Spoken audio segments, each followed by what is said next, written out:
厚德载物，君子强。还有3天就要考试了，我跟魏少妇商量了一下，这2天给你们按照入学考试的程序，每天过上几遍。今天的策论是进思进中，退思补过。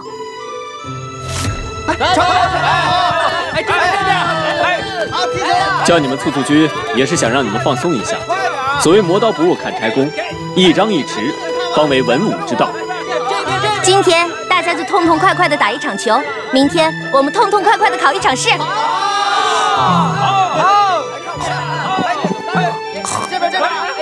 这边，烦死了，吵得朕都没法睡午觉啦！蒙兄自己在这儿发什么脾气呢？是不是没有人叫你上场去玩，你不高兴了呀？胡说，朕是皇帝，朕为什么要跟他们那帮人一起玩？那你就自己待着吧，反正你也是孤家寡人，不是？走吧，我们去看蹴鞠吧。你个小丫头片子！皇上，别和文喜公主一般见识，她正得太后娘娘恩宠。哼，朕就是不喜欢她，每天跟在班叔后面，还有个公主呢，她又不是太后亲生的，成天一口一个母后叫着，是何居心啊？皇上，如果您想亲近太后娘娘的话，臣倒是有个好主意。儿臣给母后请安。起来吧。谢母后。现在不是公学上学的时候吗？皇帝怎么到这儿来了？你又逃课了？才不是呢！明天就是太学的入学考试了，魏少妇给弟子们放了半天假，朕就趁着这半天假来瞧母后您了。听闻皇帝最近一直按时上课，哀家很欣慰。阿明，你去把清河最近贡献的肉脯送到广德殿去，皇帝不是最爱吃这个了吗？喂，谢母后。母后，其实儿臣今天来是有事情想请母后您帮忙。哦，皇帝有什么大事啊？前几天魏少妇刚回来，就对班女妇发了好大的脾气，您知道不？知道一点点。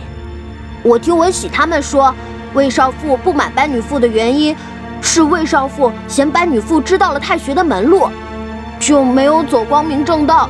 可是班女妇也委屈，说自个儿正大光明，不就是知道这回出题的人是太学的博士祭酒曾大人，只猜了猜题嘛。他们2个互不相让，这才吵了起来。虽然他们各有各的道理，可是，母后，儿臣虽然小，但是也知道，太学的入学考试是为了给朝廷取材。要是班女妇的所作所为传到了外面，那些不知前因后果的人，岂不是会觉得公学有徇私舞弊之嫌吗？皇帝这一次想的倒是挺周到的。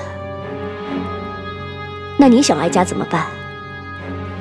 儿臣想请母后临时换别人出题，这样就算有人议论，班女妇她也不会沾上嫌疑了。这毕竟是国家大事，皇帝容哀家想一想再做决定吧。谢母后。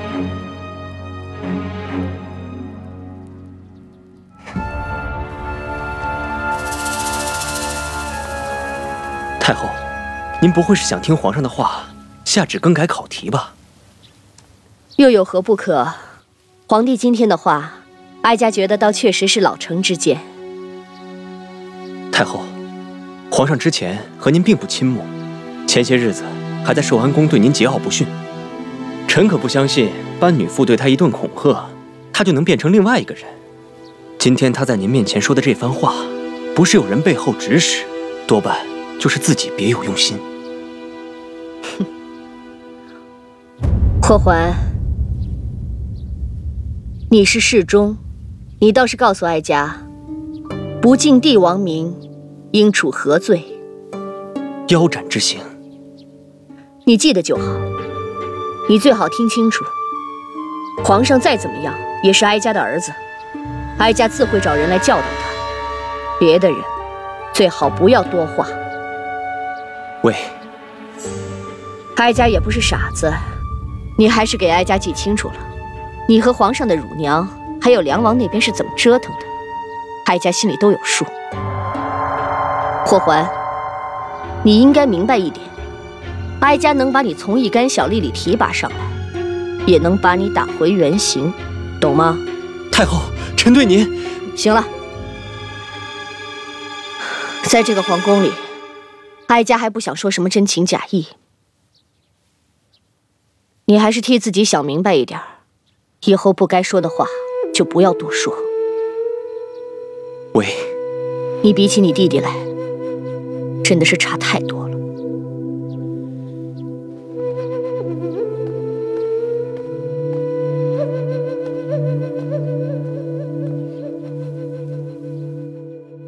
哎，你们习的怎么样了？没问题，你怎么样？我也还行吧。我们一起努力，好，都能考上，加油！哎，学堂公学的，别人再多关咱们什么事儿？别紧张，一定要放胆说。反正伸头是一刀，缩头也是一刀。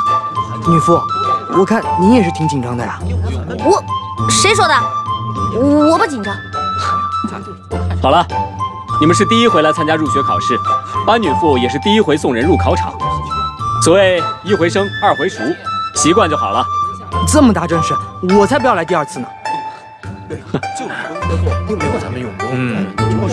出来！参加入学选试的弟子现在入场。入场，走吧，走，行，努力啊！加油啊！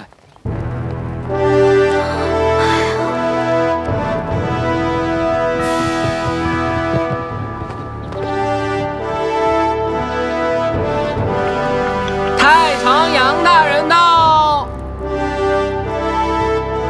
杨大人，向杨大人行礼。杨大人有礼。好了，大家都坐下吧，坐下。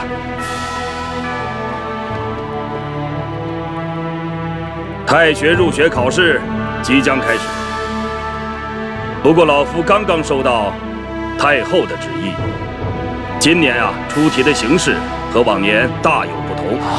怎么会这样？昨天夜里，太后娘娘出了5道题，大家看，就是这5道题。一会儿呢，在考试之前，把这5道题放入这个瓷罐当中，等会儿以抽签的形式，抽出1道题作为今天的试题，这样才可以做到公平公正。就是哎呀，怎么办？考些什么呀？之前女夫跟我们沟通那些重点，不是都没用吗？随便一遍吧。哎呀，来，把题放到这个瓷罐当中。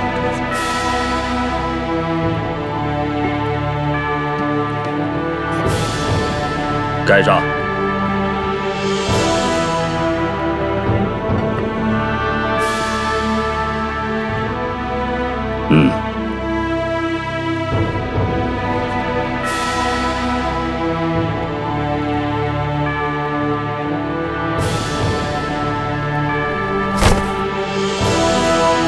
今科太学入学考题为移风易俗，莫善逾越。什么？临时改了？不是曾大人出题的吗？没错，昨天晚上太后娘娘突然改变主意了。完了，怎么会这样啊？那我们之前做的那些演练不是都白费了吗？不会白费的，你又不是让他们只背那些重点。而且就算考题变了，范围还是在《孝经》里头。再说了，阅卷的还是那些博士们。哎呀，我知道，可是，哎呀，不用担心，你着急也没有用了。我们已经做完了我们该做的事情，剩下的就交给那帮小子吧。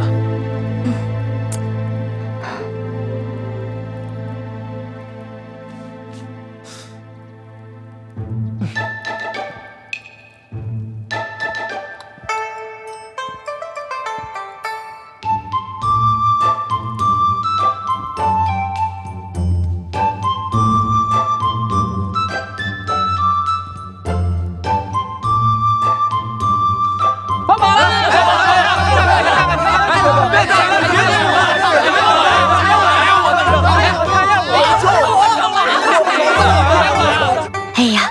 榜都已经下来了，你就去瞧瞧吧。就算没中几个，那也总比现在提心吊胆的好啊。哎呦，我不去，我不敢。阿叔，不要怕，什么事情都是要面对的，不是还有我陪着你吗？可我真的要紧张死了，要是没人考过的话，我真的要被流放3000里了。我看师傅啊，你还是担心点别的吧。要是正好只有4个人考过，那你岂不是死得更冤？刘烨，你目无尊长！发榜啦！发榜啦！发榜了！发榜了！阿莲，别着急，我们恭喜！别着急，慢慢说。中了几个？5个！真的太好了，刚好卡着过关。不是5个。是10个，我们恭喜参加考试的人一共有20多个，有10个都通过了。10个？真的，真的。师傅，阿叔，大家快来看呀！班女副高兴的都晕过去了，快来！阿叔。10个呢，太好了！奉天承运，太后诏曰：今有宫学女副班书，勤能补过，哀加故依前言，赦其南宫失火之责，并亲赐诗为典范匾额，令扶封班氏，悬于宗祠。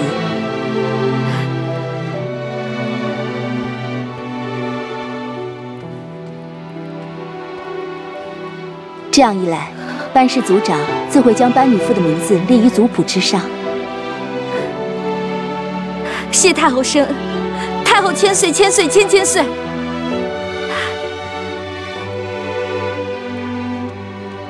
我终于姓班了，再也没人说我不是我爹的女儿。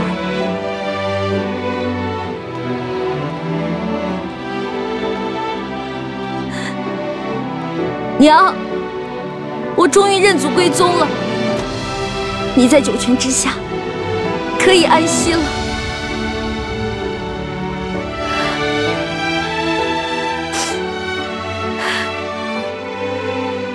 来，叫我一个，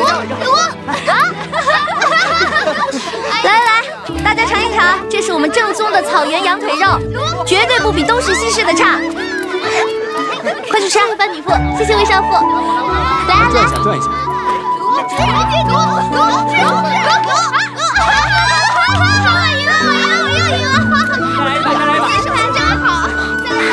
魏郎，这样的日子真好。傻丫头，以后咱们的好日子还多着呢。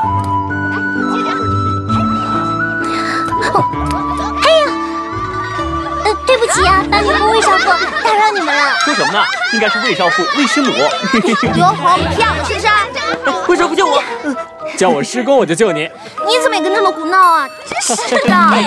快看，班女妇害羞了。哎，快看！你们一边去！沙落叶，站住！班女妇，有本事别跑！班女妇，阿玲她又打人了。阿玲，你怎么又打架呀？什么叫又打架呀？班女妇，这帮坏人非要去你屋里找什么魏少妇写给你的情书，他现在手里还拿着一封呢。胡闹！我哪有什么情书啊？我也就是不小心翻到的。魏郎的，那么亲热。朱丁，给我看看。莫非这是你写给我的情书？什么呀？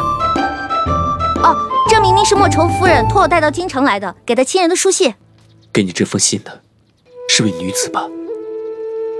她长什么样？现在在哪儿？她对你说了些什么？她20出头吧，蒙着一个面纱，看不清楚样子，但是应该挺漂亮的。我们是在我来的路上碰到的。她说她想回洛阳探亲，可是遇到了坏人，我帮她引开坏人，可是坏人又抓住了我，逼她现身。我本来想救她的，可是她跟我说，坏人是她夫主的手下，她夫主对她挺好的，不会伤害她。然后呢？她还说了什么？然后她就托我把这封信带到京城来，可是过黄河的时候，我掉进河里了，我差点淹死呢。信倒是捞上来了，但上面的字，你看，都看不清楚了，连收信人也看不到，就剩下一个双人旁。所以我在想，收信的人应该姓徐，可是在京城找了好长时间都没有哪个大户人家姓徐，还有在西域的亲戚。那你为什么不早点告诉我？你到底怎么了？你是不是认识这位莫愁夫人啊？我来了，什么事啊？姚师妹，你帮我再确认一下，这是不是你师姐的字？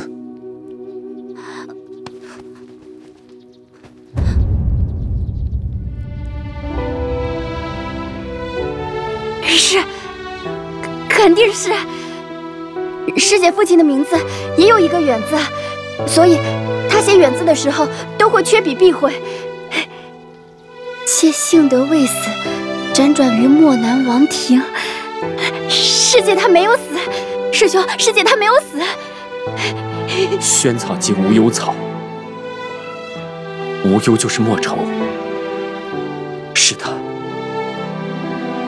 一定是他。各位，太后娘娘宣见。妾幸得未死，日夜思君，唯能寄情鸿雁，盼君救于水火。刘轩既是朝廷亲侧的福远公主，怎能与人为奴？请太后立刻设法接回福远公主，或备以财宝赎之，或发兵直取漠南。臣不才，愿为先锋一战。魏婴啊，你和福远公主的往事，哀家很清楚。哀家也知道，她这一次流落到大漠，一定也是吃了不少苦。不过你的要求，哀家不能答应你。为什么？臣女失仪，敢问太后。因为你的大哥班勇刚刚发来密报，漠北部兵败之后，漠南部有意与我大汉交好，而南大王正是漠南部的重臣，和我朝丞相地位相若。在这个关键时刻，哀家不可能冒着得罪他的风险去救福远公主。太后，福远公主现在只是一个女奴，而南大王位高权重，又怎么会在意一个女奴呢？如果她只是一个女奴就算了。明公长，去把最新的密报拿来。喂。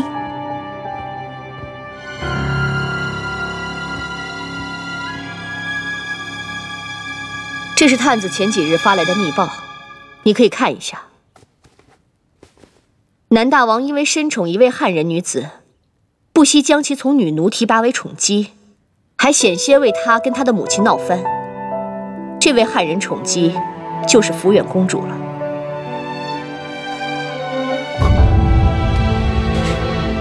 太后，臣知道此事涉及颇多，但恳请太后念在福远公主曾经为朝廷远嫁的份上。好了，韦婴，你不要再说了。刘轩当时为什么会这样，你比哀家更清楚。如果她当时肯老老实实的嫁去外面的话，中途不跟你私奔，怎么会有后来的事呢？你也不要怪哀家心狠。作为宗室女子，原本就得随时随地有和亲的觉悟。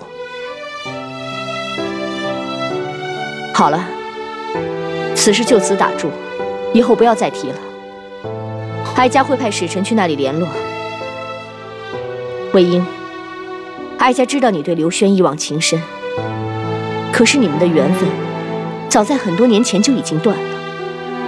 你与其牵挂别人的妻室，何不吸取眼前人呢？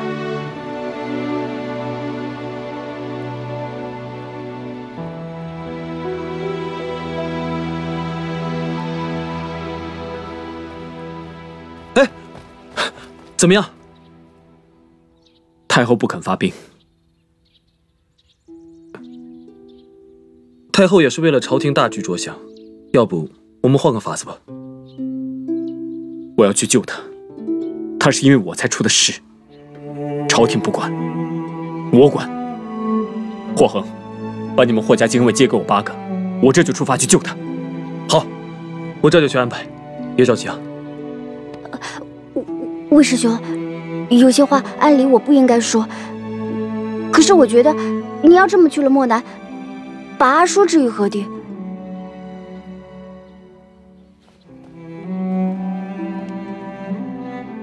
阿叔，对不起，我一听到阿轩在受苦，就心急如焚，没有顾上你。哎呀，这种时候你干嘛要顾我？你说的对，朝廷不去救阿轩姐，咱们自己去。8个禁卫不够，至少要10个。还有，咱们要准备20匹马，这样轮换着骑，才能日夜兼程。哦，对了，咱们自己去是绝对不行的。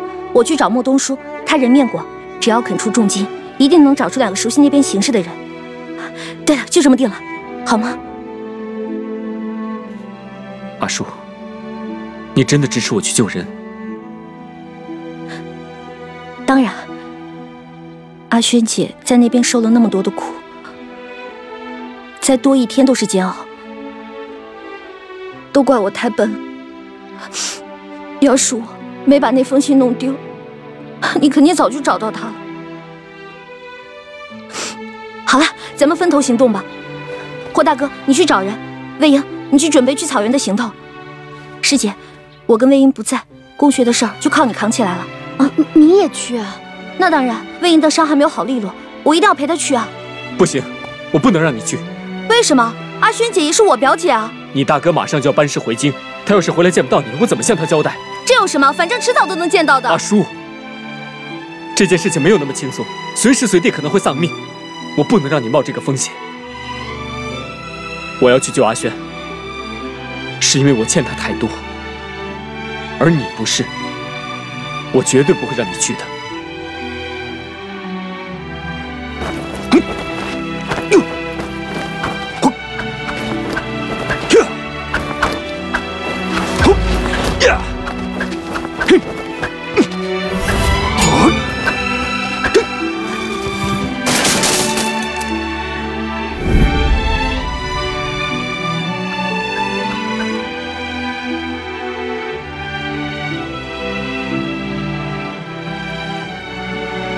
从这条路走会更快些。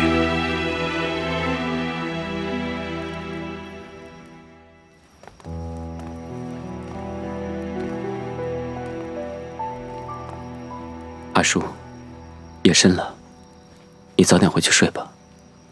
啊。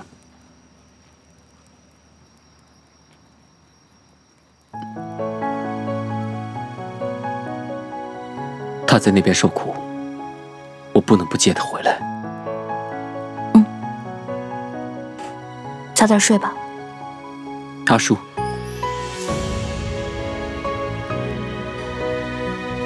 对不起。这有什么对不起的？你要是不去接阿轩姐，才叫对不起她呢。好了，我走了。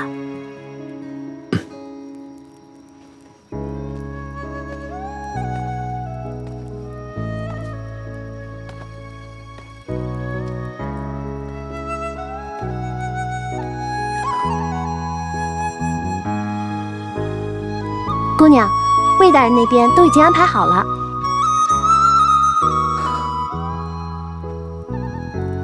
等明天其他的东西准备好，后天就要出发了。轩姑娘还活着，奴婢自然欢喜。可是如果她回来了，姑娘和魏大人该怎么办呢？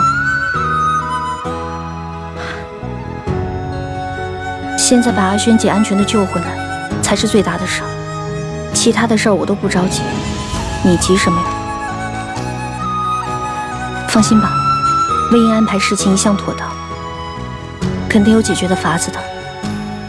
可是，好了，你家姑娘我都累了一天了，让我休息会儿吧。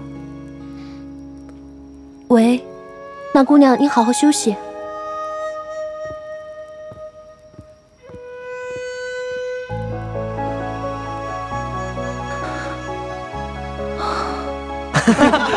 梁博士，梁博士，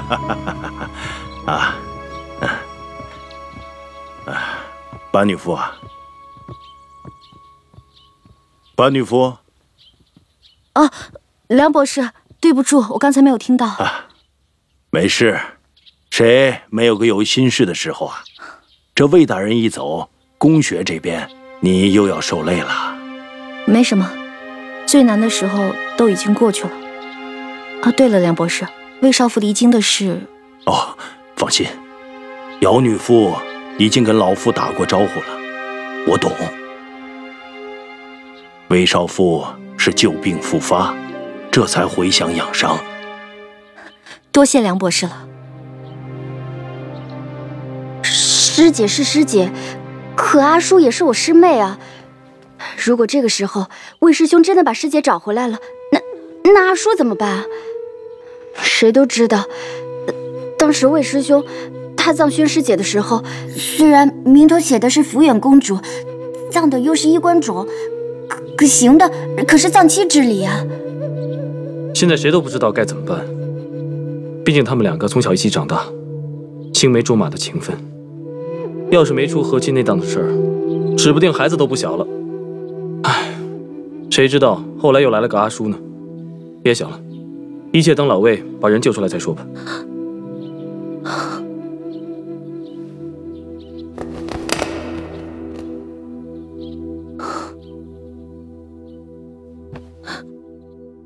走吧，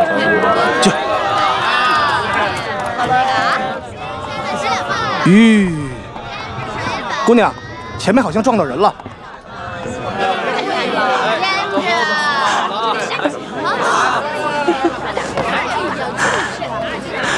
我的摊子被你撞坏了，你不能走。我都给了你2块钱了，你还想怎么样？哎呦，我的腿撞伤了，你不能走啊！就你这个老不死的，你还想讹人啊？明明是你自己摔倒的，别想赖在本公子身上。姑大娘是自己摔倒的，没错。但他是踩在被你撞飞的果子上才摔倒的，这2块钱看大夫都不够吧？是他自己摔倒的，不关我事儿，让开！这位公子，你不能走。让开，让开！我叫你让开！有什么事找我爹去啊！我打了他又能怎么样啊？我爹是李光，关内侯李光，你们能拿我怎么样啊？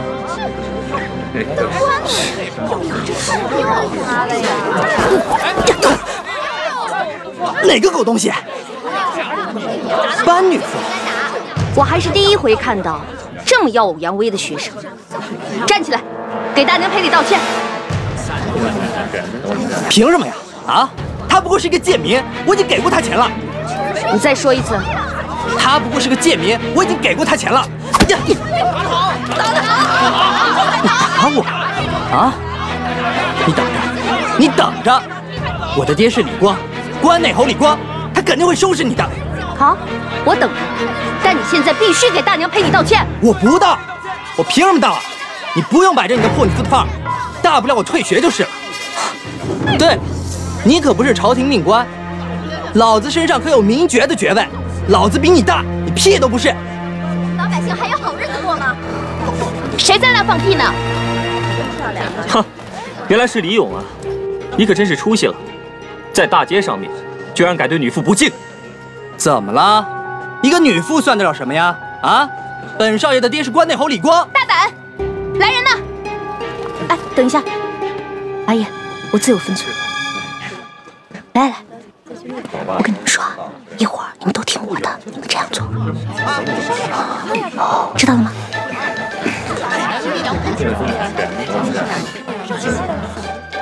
李颖，你认识我吗？你谁啊？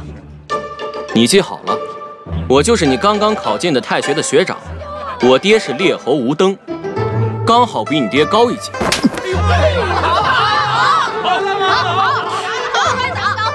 我爹不是什么好人，但他偏偏有个当公主的亲娘，还做着个2000担光禄大夫的小官。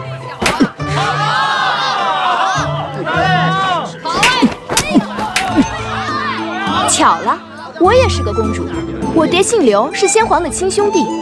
中山王好像也比你爹的官大吧？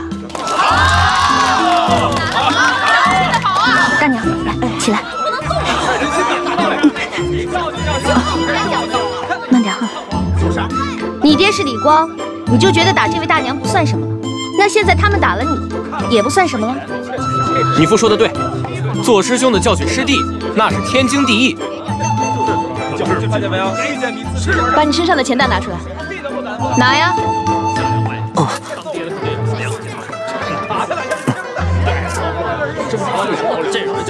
拍这个。啊？解呀！这。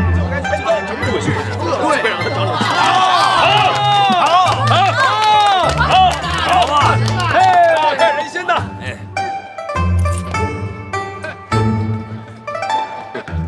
这位大娘，我是北乡公主，我替我们这位攻学不成器的师弟给你赔礼道歉了。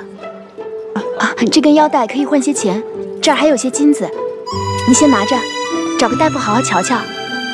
哦，你是在这附近做生意的吧？过2天啊，我会派人过来看望你。你要是钱不够使，尽管跟他们说。你放心吧，我们攻学子弟闯出来的祸，我们一定会负责的。谢谢公主，谢谢公主。你还不赶紧过来，给大娘道歉！对不起啊，大娘，刚才是我不小心，我以后不会这样了。没事没事，班女妇啊，你们这攻学可都是好人呐，我在这里谢谢你们了。哎，大娘，快起来！谢谢。起来！哎，女妇，他跑了，我们追不追？算了，有本事他以后就别来攻学上课。谢谢公主。这种害群之马，确实不应该留在攻学。丢人！魏少妇，看你还敢不敢？硬不敢了。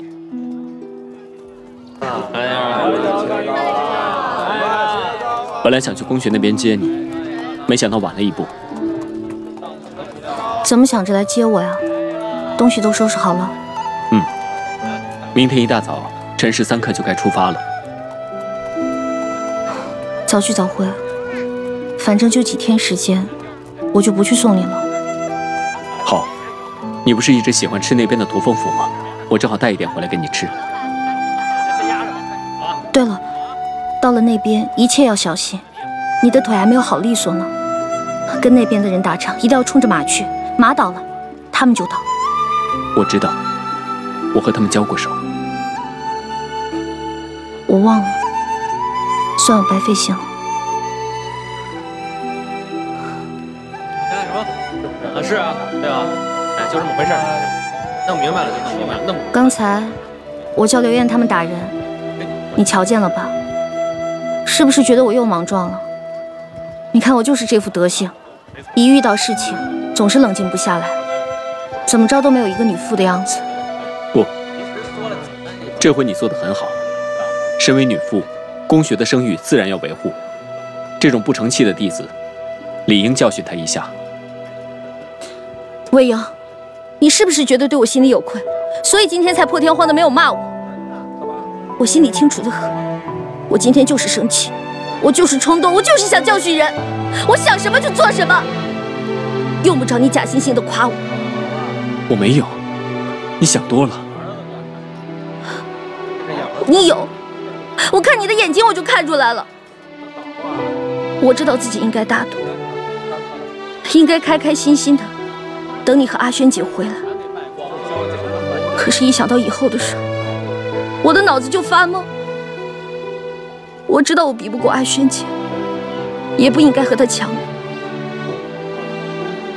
可是我心里真的很难受，我觉得我的心跟在火上烤一样。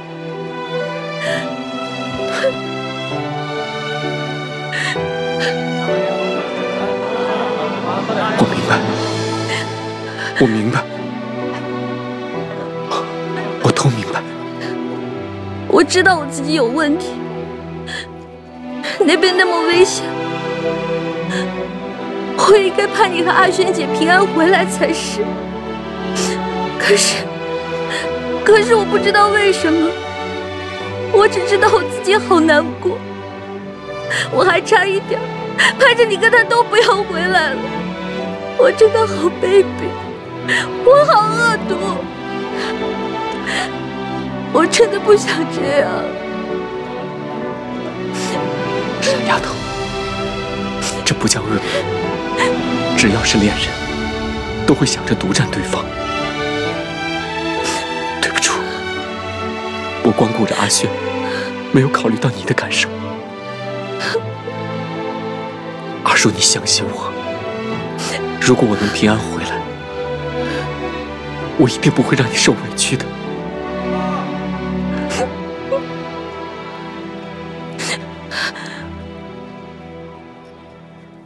我为应对天发誓，绝不负你。我宁愿自己受委屈，也盼着你和阿轩姐平安回来。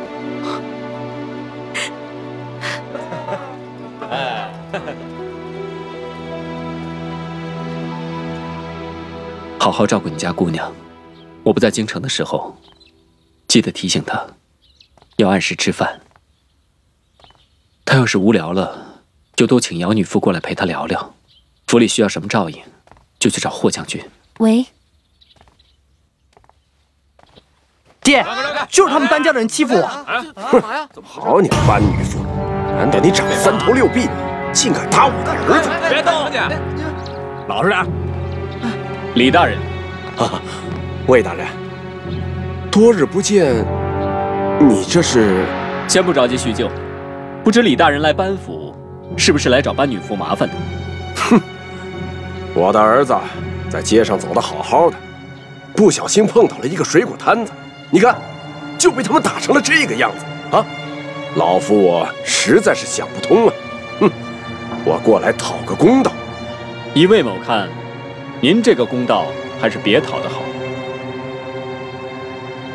魏大人，我听说你和班女妇关系不错，怎么？你是想帮她出这个头吗？私交先不论，就以我公学少妇的身份而言，我认为令公子的打该挨。哼，魏大人，我尊重你身上的爵位，才说话跟你客客气气的啊！你别真把自己当回事儿。这句话，魏某原封不动地回赠你。如果我没有猜错的话，你仅仅只是知道他撞翻了水果摊，不知道他还撞翻了人吧？这……令公子不但撞伤了一个人，还丢下2贯钱就想逃走。百姓和班女妇拦住了他，他竟口出恶言。如果没有记错的话，贵公子今天才在公学里行了拜师礼。哼，如此不敬师尊，是何罪过？爹，你敢骗老子？没，爹。李大人为什么不问问令公子，这个伤到底是谁打的？一位是北乡公主，一位是吴大人的公子，一位是林星长公主的亲外孙。这几位都是令公子在公学的学长，实在看不惯贵公子飞扬跋扈，才出手替班女妇代为教训。不知李大人来过班府，是不是还得去他们府上拜访？以魏某看，李大人应该感谢班女妇才对。贵公子在大街上口口声声地嚷着，说不管他出了什么事情，他父亲关内侯李光都会替他摆平。要不是班女妇代您教子，这纵子行凶的罪名一传出去，御史们可就有的忙了。啊！你个孽子，你想害死你老子！魏大人，我马上回府准备重礼，就请大人代为说相，我向班女妇赔个不是啊！我明天就要离京了，这个礼你还是自己送到府上来吧。李大人，我再告诉你一句，班叔既然是我的未婚妻子，找他的麻烦，就是找我的麻烦。是啊！你这个孽子，你这……哦，对了，李大人，您最好还是去一趟大将军府。您还不知道吧？这班叔是邓大将军认下的妹子，得罪了他，多谢魏大人提醒，多谢魏大人提醒。逆子，你竟然打着我的名号到处给我惹祸，我打死你！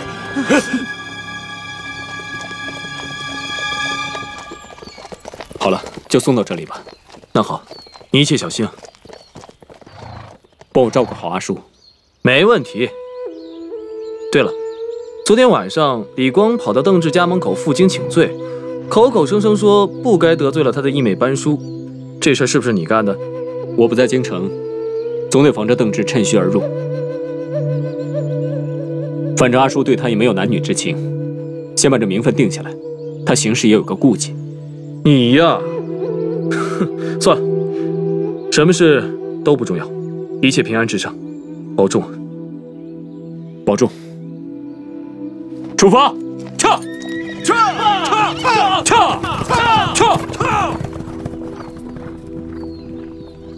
一定要平安回来。